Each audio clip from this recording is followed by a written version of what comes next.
சிவன் ஒரு செம்படவன்.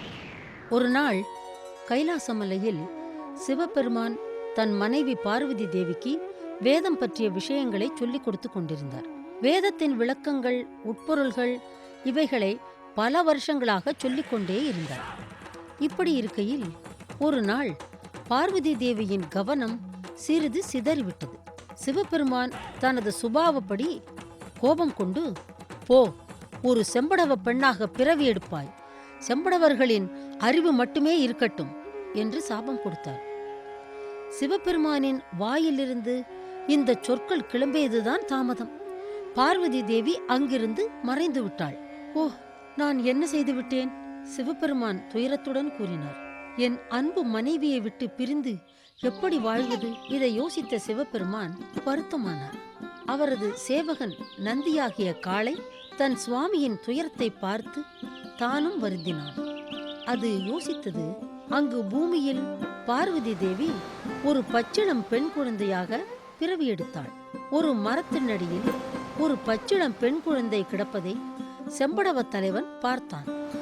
அவன் அந்த குழந்தையை வாரி எடுத்து தன் வீட்டிற்கு கொண்டு வந்து தன் மகள் போலவே நினைத்து வளர்க்க தொடங்கினான்.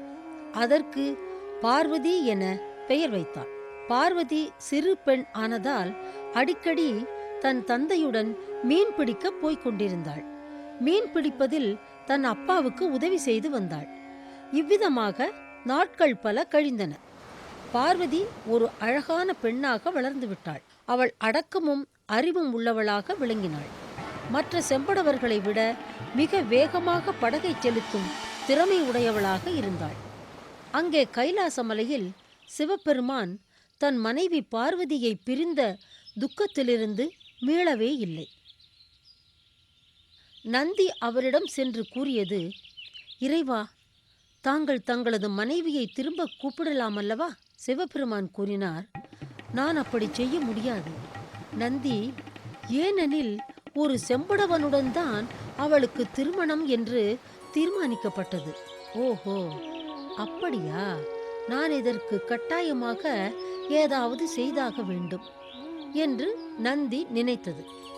அடுத்த நாள் நந்தி காளை ஒரு பெரிய திமிங்கில உருவை எடுத்துக்கொண்டது. சமுத்திரத்தில் செம்படவர்கள் அடிக்கடி மீன் பிடிக்கும் அந்த பகுதிக்கு சென்றது. அங்கே சென்றதும் மீன் பிடிக்கும் செம்படவர்களுக்கு தொல்லை கொடுக்க ஆரம்பித்தது. செம்படவர்கள் எல்லாரும் தங்கள் தலைவனிடம் சென்று புகார் செய்தனர். நாங்கள் இனிமேல் சமுத்திரத்திற்கு சென்று மீன் பிடிக்க மாட்டோம். ஒரு பெரிய திமிங்கிலம் எங்கள் படகுகளை கவிழ்த்து விடுகின்றது, எங்கள் வலைகளை அறுத்து விடுகிறது, எங்கள் உயிருக்கே ஆபத்து விளைவிக்க கூடியதாக இருக்கிறது என்று புலம்பினார்கள். அப்போது செம்படவ தலைவன் ஓர் அறிவிப்பு செய்வித்தான். இந்த திமிங்கில மீனை யார் பிடிக்கிறானோ அவனுக்கு என் மகள் பார்வதியை திருமணம் செய்து கொடுப்பேன்.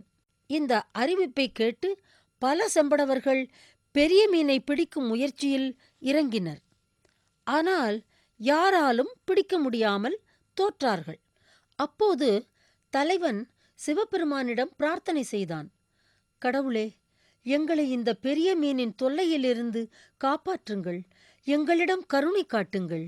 பார்வதியும் பிரார்த்தனை செய்தாள்.